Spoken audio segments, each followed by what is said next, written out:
I have one interesting topic for today. I think a lot of you are going to connect to this topic. I don't have any updates on the COVID itself, but the update that I'm going to give you is concerning long COVID.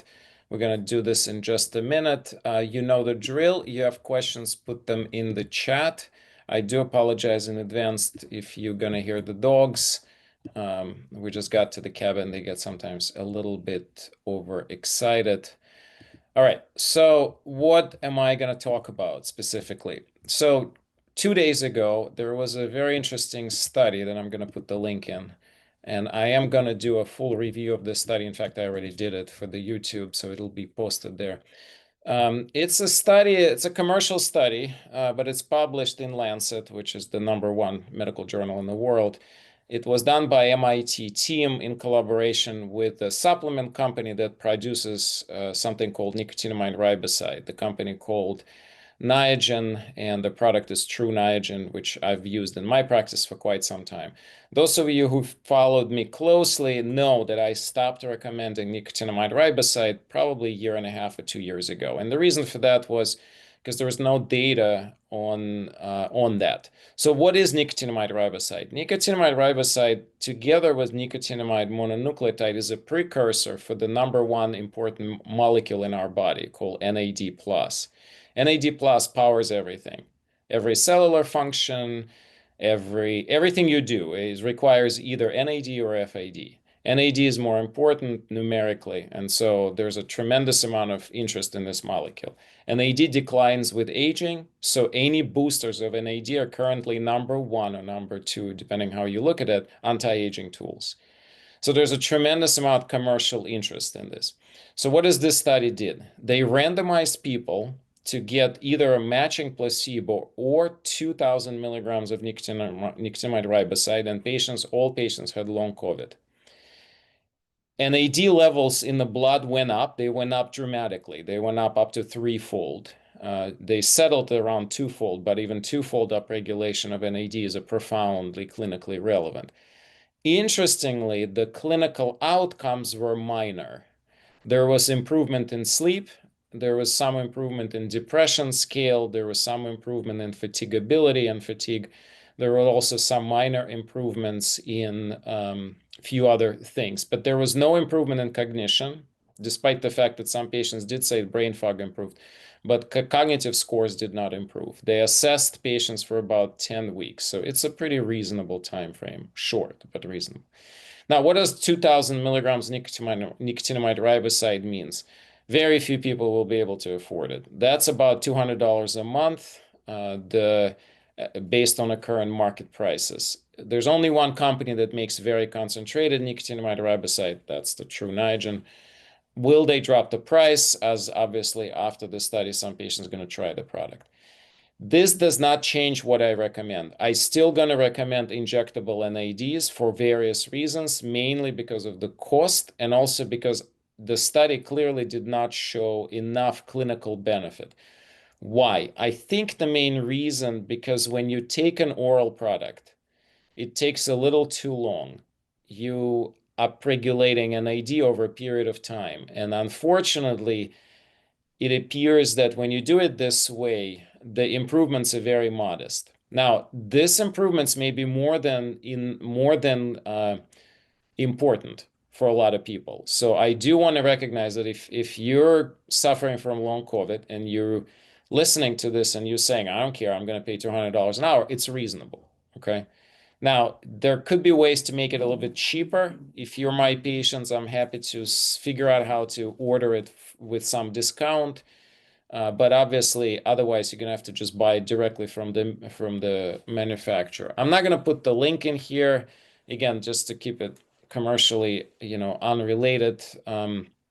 When we order an AD injectable for our patients, we work directly with the compounding companies, compounding pharmacies.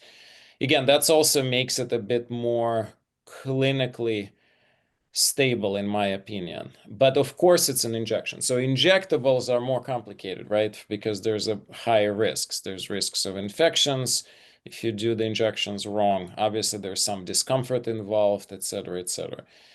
I would need to see a lot more data. I'm also very interested why they picked the 2 grams. And I think the reason is they have done a lot of work before and they didn't see any effect at the lower doses. Could there be side effects from all this? They didn't see any serious side effects in the study, but study was only 10 weeks. I am putting in my YouTube video a kind of a slight disclaimer that any upregulation of NAD theoretically can increase risk of cancers.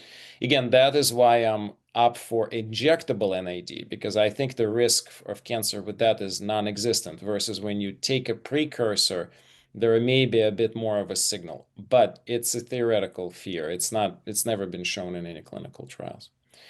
Oral NAD is useless completely. There's no way of it to get into the system. It'll get broken down before it hits anything. So no, you cannot take oral NAD. If you're getting scammed into sublingual, liposomal, it's all nonsense. There's no mechanism by which NAD will end up in the blood. The liver will take it all up instantaneously and will not release any. But even before it gets to the liver, however you take it, chances are it's just not going to survive the acidity of a stomach, and it's not a. Even in enteric-coated formats, there's never been a data showing that taking actual NAD in pills, capsules, or anything oral will do anything. It's too unstable of a molecule, Jennifer. That's the bottom line. That's why it has to be injectable. Those of you who are doing an ID, they know how careful you have to handle it, right? It has to be in the fridge. You have to take it out, put it right back in the fridge. And it's also half-life is very short. So now NR supposedly much more stable. Again, advantage potentially. NR supposedly totally fine in a capsular form. Now, I'm not an expert in a biochemistry or chemistry per se, so I don't know as to what extent stability has been proven in long term. If somebody is going to start taking this long term, you would want to make sure that shelf life is good. But, these are all details. I think that actually they already worked out most of them. And again, as I said, in my mind, it's an important study. Now, is the study perfect? No, of course not. The study was small, it was too short. But they did a pretty good job at what they assessed. They did a very interesting way of randomization so that even 60 whatever patients, you can look at it. It was still both clinically and statistically significant. Why? Because after 2 weeks, they put everybody on an AD. So the first 2 weeks, they ran placebo versus NR. And then they put everybody on NR. So this is called crossover. It's a pretty common scenario in a small trials. It improves the quality. So that's the study. Again, I will post separate 10-minute YouTube video. YouTube video is going to have a lot of links. It's going to have a lot of descriptions. Main reason for that is I just want this to be out there. But you can also come back. Obviously, we're posting this recording of the whole hour as well. So if you prefer, watch it for the, including everything else we do today, that's fine too. The YouTube video and this one covering pretty much the same stuff. I kind of repeat myself a little bit. Okay, so questions, anything else for next? Let's do maybe 15 minutes just to give full half hour to Stephanie. Anything. You have to raise your hand, remember, because we have to unmute you. Okay, questions in the chat. Let's start with that. Okay, a lot of people in alternative health movement believe that mRNA vaccine causes cancer, make them more aggressive. Is there any evidence? No, there is no evidence of that, interestingly. Moreover, I don't know if you guys seen the study. There was just a study came out, which I probably should review soon, that basically says mRNA vaccines actually prolong survival with cancer. So they did an analysis, patients who got mRNA vaccine, who had advanced cancers, had much longer survival. Why? You have an immune boosting of some sort. There is a lot of conversation about pieces of DNA and RNA floating around, right? So, and can that be carcinogenic? I've seen people discuss this. I have not seen any data to say that, that's going to bump up the cancer risk. Unfortunately, I'm cautious. Why? Well, any new treatment that has not been tested by time, we may not have understanding of certain things. And I have followed a couple of high-end experts on RNA vaccines who are very concerned, even though I don't know, they're basing some of their extrapolations on a theoretical, not on any particular clinical data. So I'm just gonna leave it that. But Randall, it's a good question. It's a very important question because we're all gonna be getting these boosters with whatever frequency. It's important for us to be comfortable. I completely hear you. So, but I cannot give you a better answer because I can't. I mean, there's no data to give you a better answer. Okay, I answered Jennifer's good question about oral NAD. Jennifer, there was an interesting dilemma back in the day. People try to give, it wasn't an NAD, there was an NADH. So it was a reduced form of NAD in a liposomal form. And there are some statements that maybe that could be effective. I've never seen any of this truly moving forward. So I presume it's because it actually never did. It never. I thought from something you said before that the stuff you get at Fullscript, the sublingual, was useful, but I guess not. So there was a period when it wasn't NR, it wasn't NAD. It was nicotinamide mononucleotide. It's a different molecule. It's another precursor. There are two precursors that are commonly in the market, NR and NMN. NMN has been very heavily promoted by David Sinclair, the longevity researcher at Harvard. And he has a company that makes the product. I always use the NR because there's simply more data on NR. And the man has never been shown to be highly effective at raising an AD level, although they've done some studies. So I've always used NR because there was prior small studies showing that NR substantially elevates serum NAD levels. So in this study I just covered, this heavily confirms that. So now I don't think in my mind there's going to be any doubt. So I think now I'm going to say, if you want to take NR, I have nothing to tell you. You should consider taking it long term, even for anti-aging effects. Should you be taking $200 a month? I don't know. I mean, this gets to a lot of philosophical conversation, right? I mean, what's what here? If you're Bruce Johnson, spending $1 million a year on your health, okay. But if you're everybody else like you and I'm not. I'm not even going to spend $1,000 a month on my health, I think, because I mean, I got mouths to feed in a house and kids put through the college. Like I got other priorities, period. Even though I do prioritize my health, I just think that it can be done a lot cheaper. Okay. Thanks.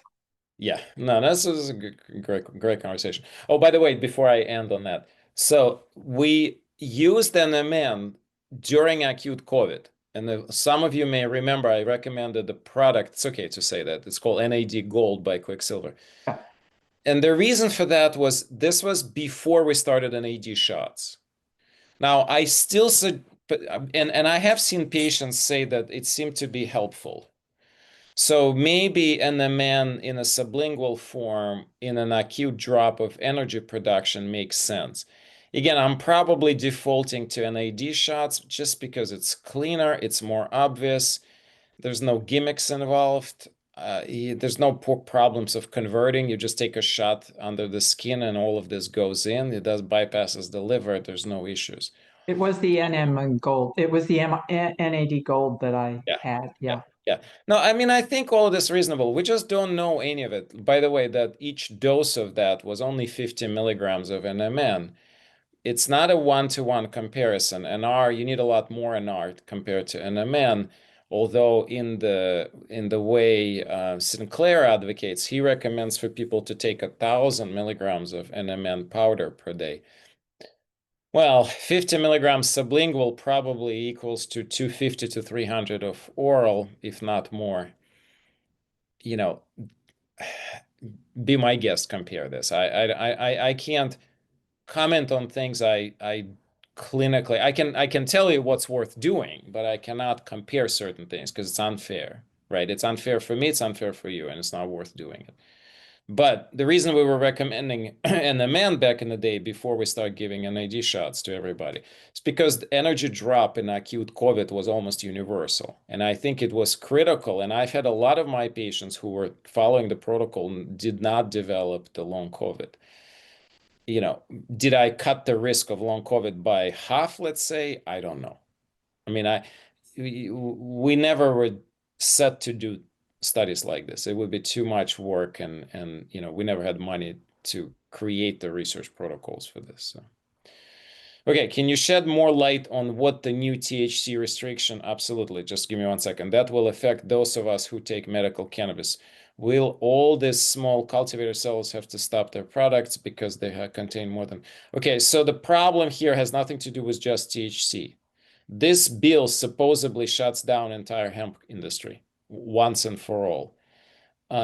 It's very unclear why they chose to do this, because my understanding that this administration was very pro CBD, that Trump himself made hemp legal and put it away from the supplements into a much more attractive, what's called a farm bill. So they could cross state lines, no one cared. So what's going to happen here is this. All of this hemp producers basically going to go under instantaneously. Now they have a cushion of time. There's, I'm sure, going to be major fight for this. I actually don't know what will end up happening, but as it stands right now, Nancy, if you're talking particularly about healer CBD, yes, they will have to stop producing and sending. It will not affect medical cannabis programs locally, because those are protected by the state laws, and also they didn't go after them. They only went after all the hemp producers. This came out of completely out of nowhere. I suddenly got messages from some of my colleagues um, trying to say, please call your senator. But by that point, the votes were in already. Like it was all too late. So I don't even know what to say. Hopefully, the industry will stand up and says, what the hell? Like, it just makes no sense. But This was just the House, am I right? Like, I'm no, it's wondering how much passed. It's signed it's into all passed. Oh God. So we don't know how much time, like, Yeah, we do know how much time they got. I got an email, but I just don't remember. I think they only okay. got like 6 months. Like it's very short. Yeah, I'm wondering to stock up, like, Stock up. I mean, the problem is you can stock up on things that are air protected. You will probably have them good for about 12 months. No more than that, because the THC gradually deteriorates. It converts to CBN. So, like people who will use an old cannabis would say, I feel very sleepy. So it just changes characteristics somewhat. If you if you have an insomnia problem and you're trying to, then it's not such a bad problem. But usually you can stock up. I would not stock up for more than 6 months. I think it's just the shelf life of these products. They do begin to deteriorate at some point. All right. I'm sorry. Yeah, good questions today. Can you post the link for that study showing increased survival? It's in there. I posted it. Okay, I'll repost. Oh, you're talking about survival in cancer? No, I don't have time to look for it right now. I will have to find it. But you can, Randall, you can Google it. You're probably gonna find it right away. It's been just a couple of weeks ago, so it's a pretty recent. So if you just Google it, I think you'll find it. The dentist offering oral microbiome testing. Do you recommend it? Linda, you never come up with bad questions, do you? Huh. Yeah, I don't know how to answer this. I have seen them, I've heard of them. I don't understand how they've been clinically applicable to a lot of things. I do think there's a big link between oral microbiome and brain health. We know for sure that patients with a lot of dental problem and chronic dental infections end up having parts of that infections in the brain. It's been studied, and it's considered to be one of the risk factors. So, for example, if you're following Dale Bredesen's work, he actually recommends using antimicrobial toothpaste, which I use. It's an herbal antimicrobial, so it's not an actual antibiotic, but it's herbs that suppress bacterial growth in the mouth. So I use it's called denticidin. So I do use that. We talked about this in one of the meetings a long time ago. If anybody is my patient, I can set you up for full script for that. It does exist. All right. There's some speculation about alcohol lobby was advocate. Huh. It would be not surprising. They probably feeling a heat big time. Yeah, so Jennifer, all of those CBD sellers will probably go out of the business. I mean, I presume that they're going to have a really hard time regulating this. I mean, I think the big company is going to go under. The local producers who like selling things on a farmer's market probably going to just keep doing it until they, I don't know. Yeah. So yeah, Stephanie, I do recommend it's called Denticide, but it is a biocidin product, exactly as you said. So it's basically biocidin is a product that's a drop. It's an herbal drop. And yeah, I don't know what wellness toothpaste is. I would need to look it up. If it's something similar, then sure. All right. Any more questions? Good questions today. I guess always good questions. Did I miss anything? All right. Okay. There's no one there. You don't need to bark. Interesting. So, Rick, if you have any information on this statement, I'd love to see it because it makes perfect sense.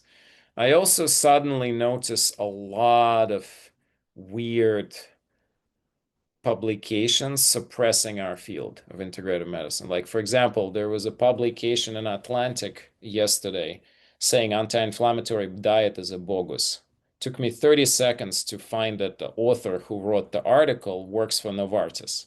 Novartis produces a whole bunch of anti-inflammatory biologic drugs. And I can't believe that Atlantic published an article written by a basically clear, large conflict of interest. And there was no disclaimer. And there's several other articles I've just seen recently. And then, of course, this whole thing with the hemp industry. So there's some kind of a political game happening, which is very unsettling. They're starting to suppress some of the wellness industry, which, based on sort of the promotion by our current administration, makes no sense whatsoever.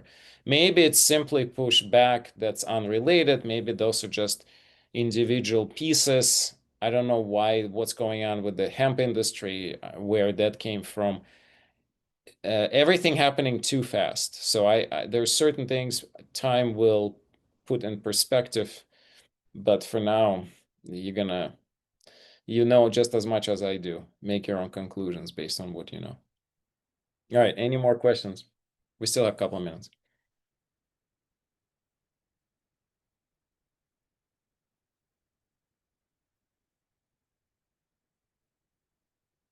I'm sorry I wasn't better prepared today because I had to drive up here and I had a busy morning. So otherwise I would have prepared a bit more COVID updates, but I didn't have time. Jennifer. I'll revisit the creatine situation because I thought you recommended a particular maker or particular brand. Is that No, I mean I do just because of the cost and good brand. I mean, I can say that it's Designs for Health that I recommend. It's just because it's a good balance between low cost and quality, but not for any particular other reasons. But it has to be monohydrate. But any top leading brands will be monohydrate. So whichever one you pick, it doesn't matter. It was the Thorn, but it was very, very very clumpy, very They're grainy, all they're all like that. They're all like when you drink the water solution, it feels a little grainy. Just like sand. get used to it. All right, I don't recommend hydrogen water at all. I think it's a commercial gimmick. I don't think that makes any sense whatsoever. There is something that I do kind of sometimes in the past. I researched this and maybe something called heavy versus light water. But again, I don't want to go there. I don't think there's any clear evidence to be a proponent of that. I do think that the minerals in water play a very important role. So if what's called hard water, and there's a large amount of epidemiologic data to think that people who live in a hard water environments tend to live longer. And that's probably because those minerals are actually quite important because you take them in small amounts continuously. So for that exact reason, I strongly discourage anybody from using reverse osmosis. As you know, if you're using reverse osmosis, you're completely losing all electrolytes from the water. So just drinking pure water. I don't recommend that. I recommend pure standard mechanical filters of high grade. Yes, they not 100% purifying everything, only 99.5%. So you do have a little bit of contaminants, but it's a very small amount. They're much cheaper. They're actually not cheaper to set up, but they're cheaper to maintain, because also another big problem with reverse osmosis, most of them waste, for each gallon of water you make, they waste 10 gallons. So I also don't like, it's a big waste in my opinion. Additive to create that kind of water. Yeah, I don't know anything about that. I mean, I am a big fan of electrolytes for a lot of situations. If that's what you're talking about, I think electrolytes are really important for most of us, especially in a certain scenarios of low blood pressure and other things.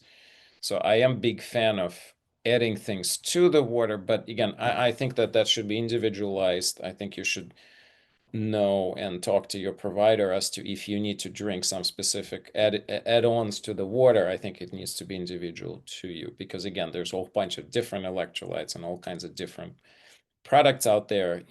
For example, if you're competitive athlete, you're going to need one product. If you have a very low blood pressure, you're going to need different product. You're going to need a lot more salt.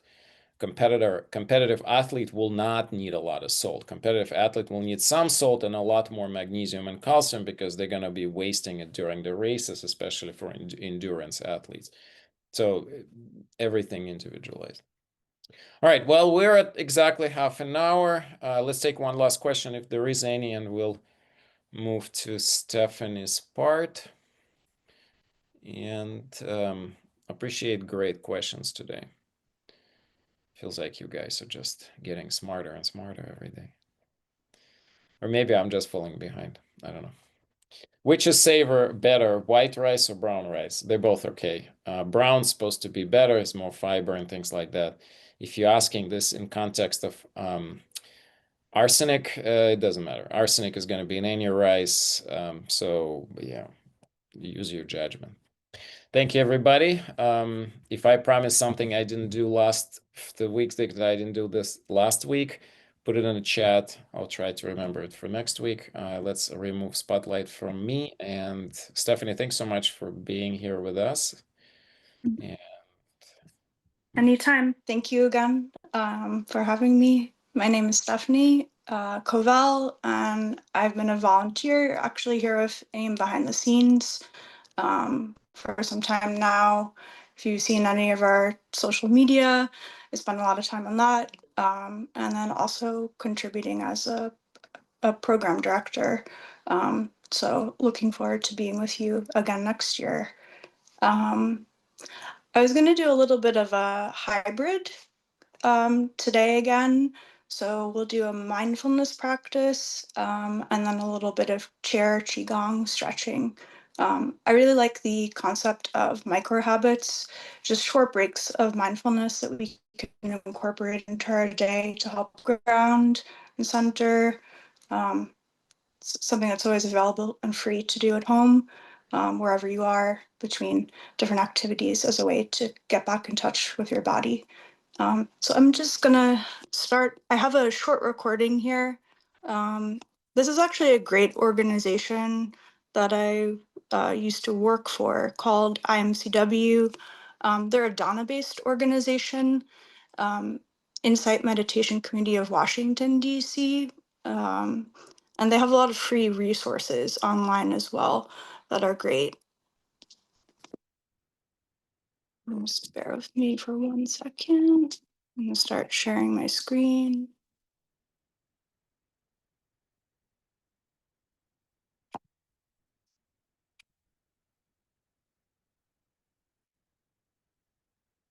All right. So everyone can just maybe settle into their chair, find both feet on the ground. You're welcome to close your eyes or soften your gaze. And today we're going to be following practice by teacher Jonathan Faust. Again, the organization is IMCW, and I'll drop the video for the link, the link for the video in the chat as well. All right, and we can begin. Make sure you won't be disturbed for the next 7 minutes, so you can take this time Is to everyone turn able your to hear attention inward. this? If it's comfortable, you can close your eyes. And if you would, let your attention move inside to notice where you feel the breath the most predominant right now. And you might now begin to lengthen and at the same time deepen your breath.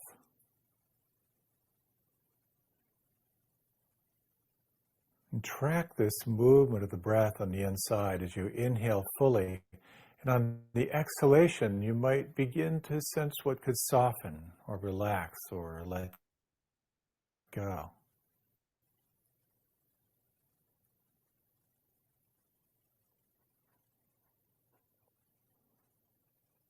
Could you relax, soften, and feel your forehead?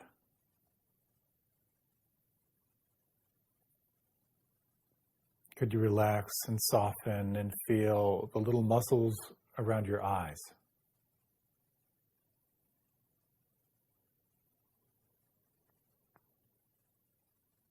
Is it possible to relax and soften your tongue, to let it fill your lower jaw?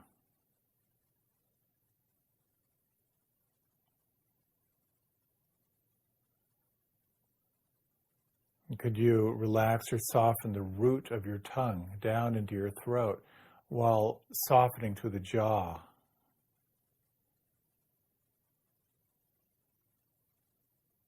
And feel the lips and let expression melt away from your face.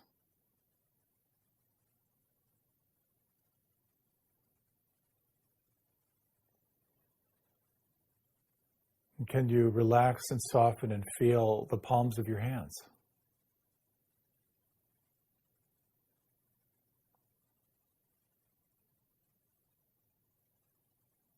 The soles of your feet.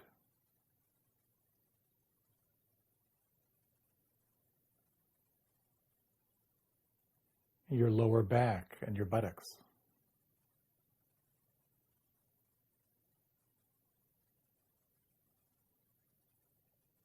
And the belly and lower abdomen.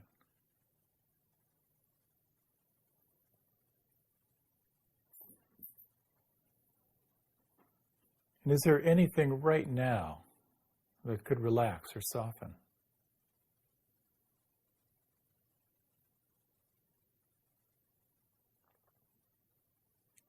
And can you sense in this ocean of feeling as you relax, a quality of non-judging awareness, a quality of alertness?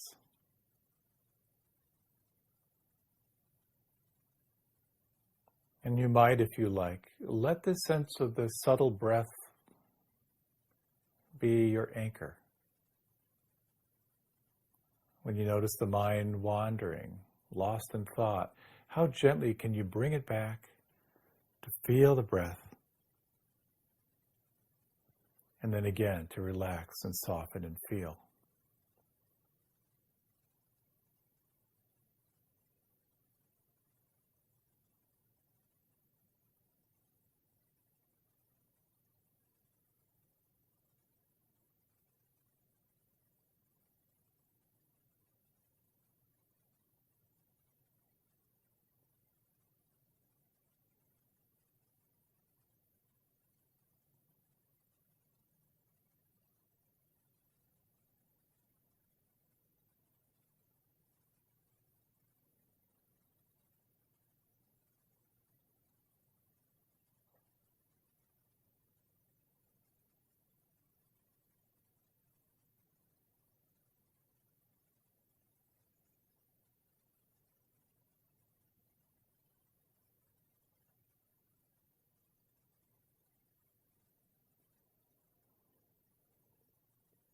From time to time, you might inquire, what is my experience right now? And can I relax and soften and let this be?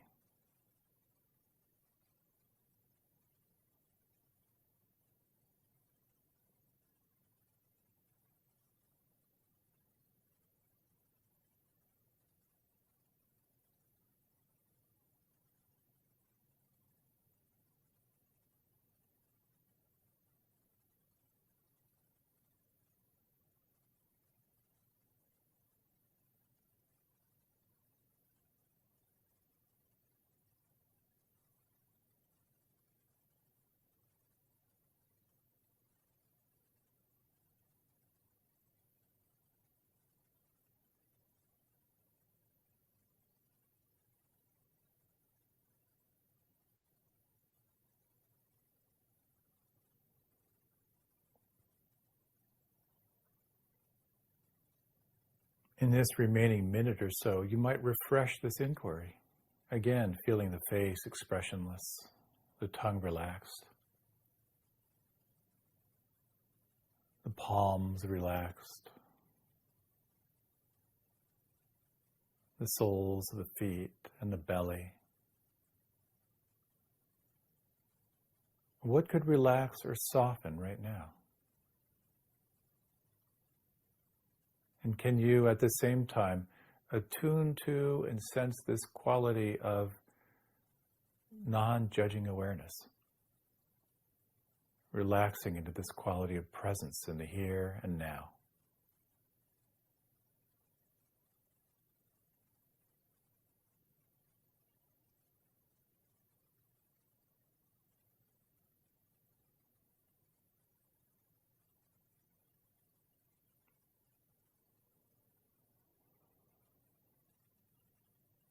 In your own time, you might begin a gentle transition, or you might prefer to take a little while longer here to rest, to relax, and to explore what it means to be fully present here and now.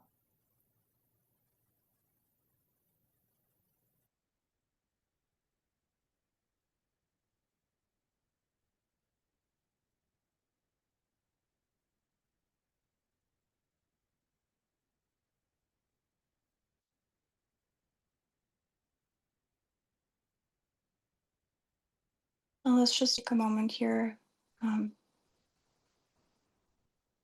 connect to our breath as we transition to a little bit of movement.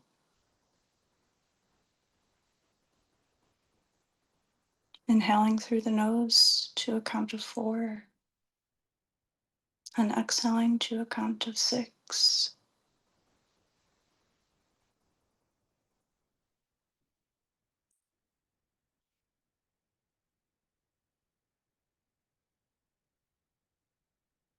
And we'll take 2 more breaths here in your own time. Again, inhaling to a count of 4 and exhaling to a count of 6.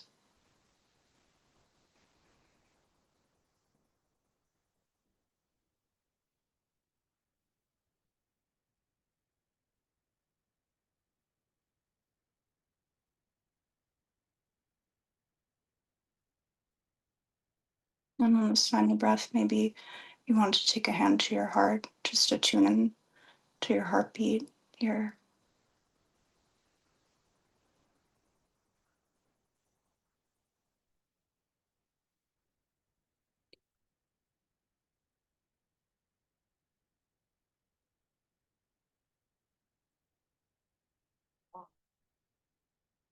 I recommend maybe doing these movements with your eyes closed, but you're welcome to practice with your eyes open if you feel more comfortable. Eyes closed tends to help you a little bit better sense into your body and feel into where you might be holding any extra tension. You can begin just by rubbing your hands together, creating a little bit of warmth. And then the action of almost splashing your face with some water, waking up all the micro muscles in your face. Maybe spending a little more time around your jaw, where you hold more tension here, over your eyebrows, under your eyes, over the tops of the heads. Just listening to whatever your body is calling for, maybe into the back of your neck. And then taking 2 fingers, just like this, you're going to rub in front and behind your ears. And this is very energizing. It's a great thing to do if you're feeling a little bit like groggy or sluggish towards the end of the afternoon. Again, these are places that we can hold a lot of tension. And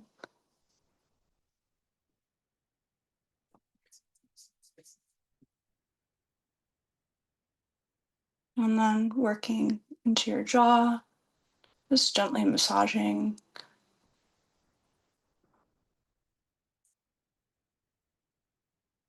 And as we practice, just remember to be mindful of your breath. You might want to stick to inhalation 4, exhalation to 6.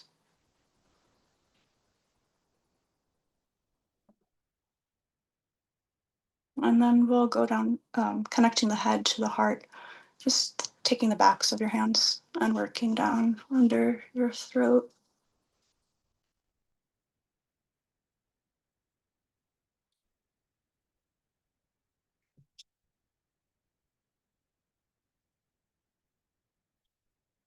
I'll take a moment here. You can place your one hand on your belly and one hand on your heart. Again, with eyes closed, if you're comfortable, maybe sensing any change in your heartbeat.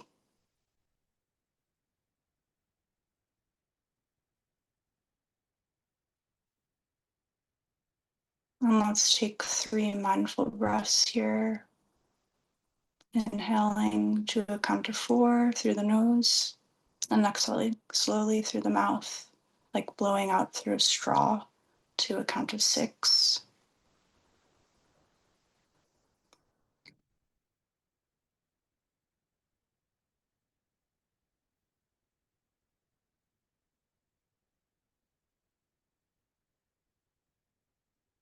With your exhalation, maybe noticing the tension release from your body.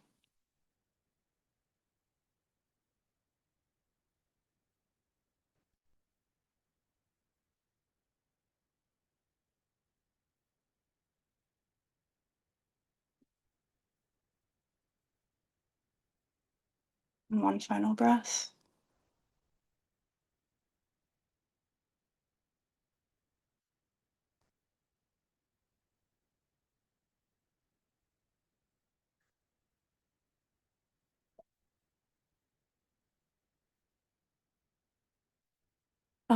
Next, we can move on to, we'll work with the chest, opening the heart.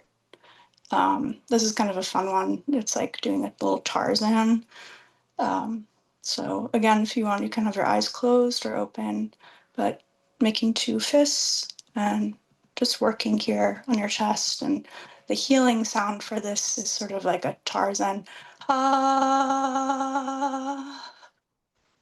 I'll do 3 breaths here. So inhaling through the nose and exhaling through the mouth with the sound. Ah.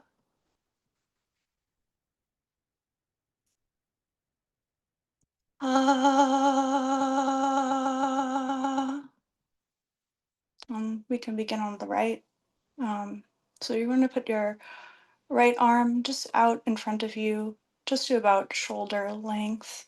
And you can either use a flat hand or a fist, and gently tapping from your neck, the base of your neck at your shoulder, along the inside of your right arm, down to your fingertips. Once you get to the fingertips, flipping your hand down, so the palm is facing the ground, and tapping on the outside of your arm, all the way up your shoulder to the back of your neck, behind your ear, and then continuing again. So we'll do a set of 3 here. Again, tapping on the inside of your arm to your fingertips, and turning your hand down, tapping on the outside, all the way up through the shoulder, back of the head, and one final time.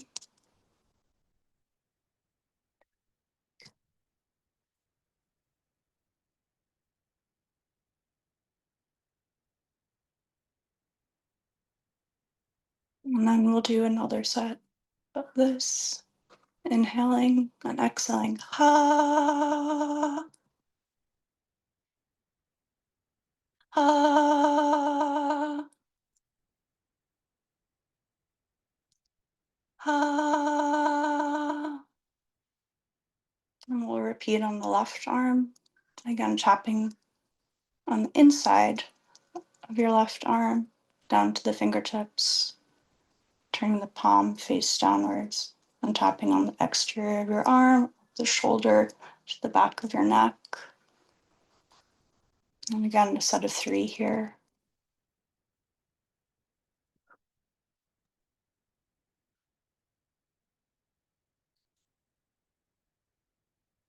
One last time.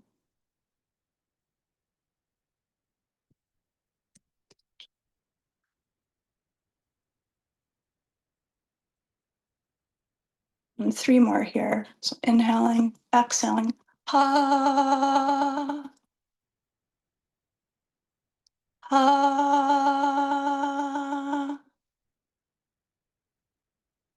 ha.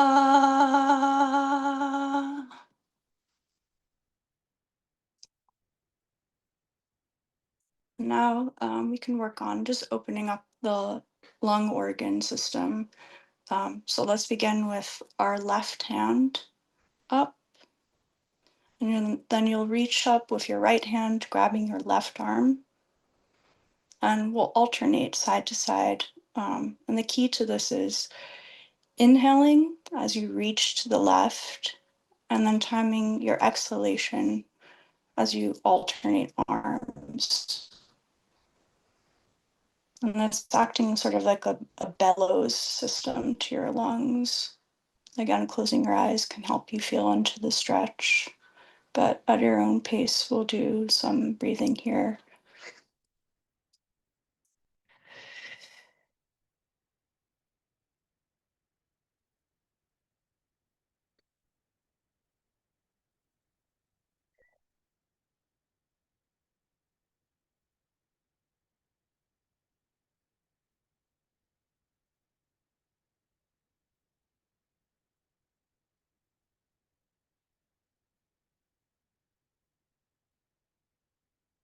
And let's do 3 more breaths here.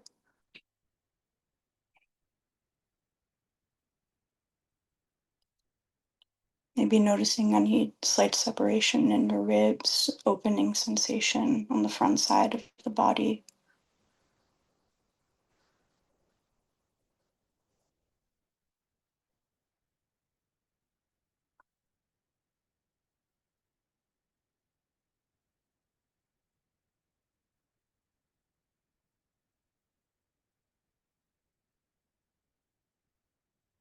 And now let's hold here and alternate. So if you're doing an inhalation, moving to the left, you'll do it an exhalation, moving to the left now. Just so a counter opening. And you can do a set of 3 at your own pace. Again, continuing with eyes closed if you'd like.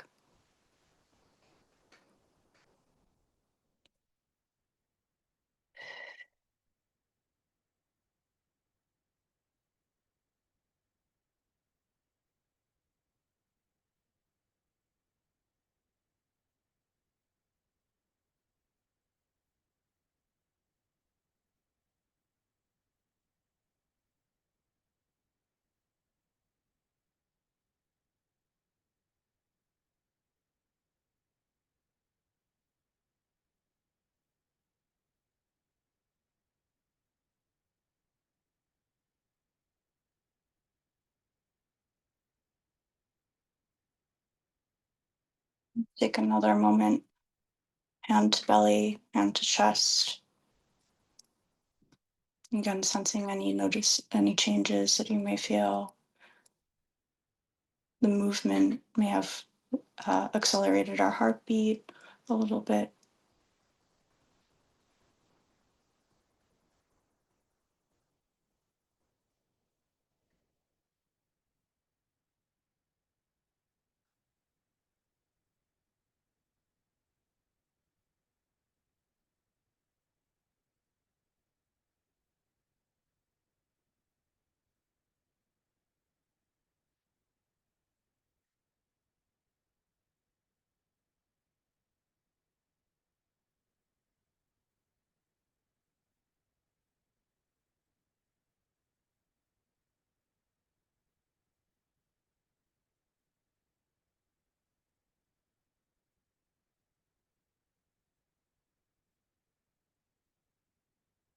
Next, we can work on a little bit of, this is called like the belly of the arm stretch.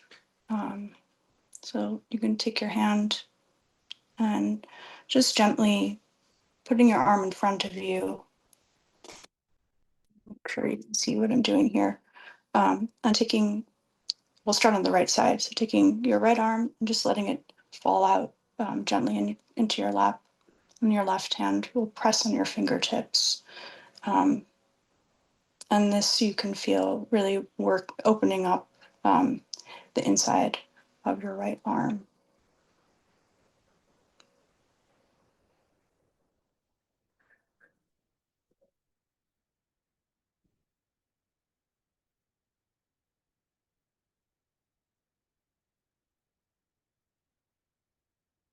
Take 2 breaths here.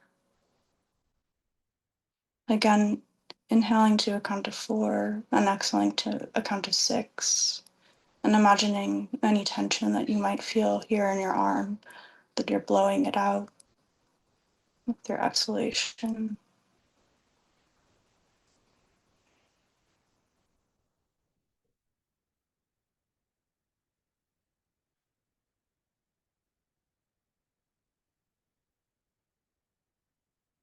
And we'll move to the alternate side. So here, taking your left arm in front of you and gently pressing your fingertips with your right hand, opening up this inside of your left arm.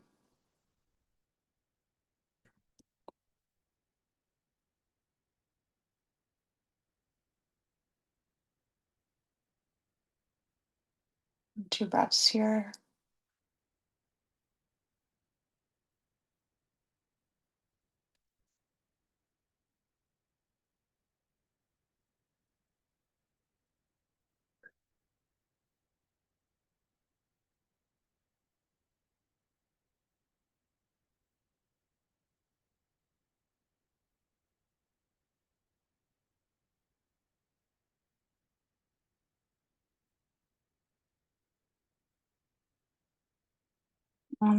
Well, you can close. Again, you might take a hand to the belly, one hand to the chest.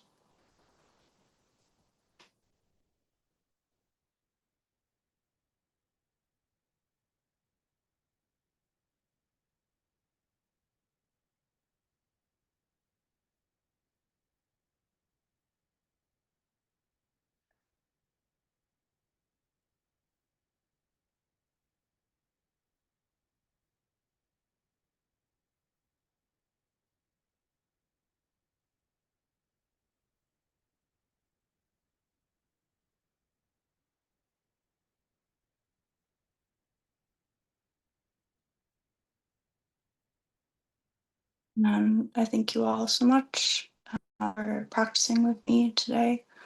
Again, short little breaks like this really have a transformational power in our health and well-being. And I'll put the link for everyone to see the video. Again, it's free, accessible, and something that you can do, anytime in your day just to ground and take care of yourself. Thank you so much. Thank you, Stephanie, so much. This was delightful. Next week, Janet, what do we have next week? Next week is we don't have anything, right? It's Thanksgiving. No.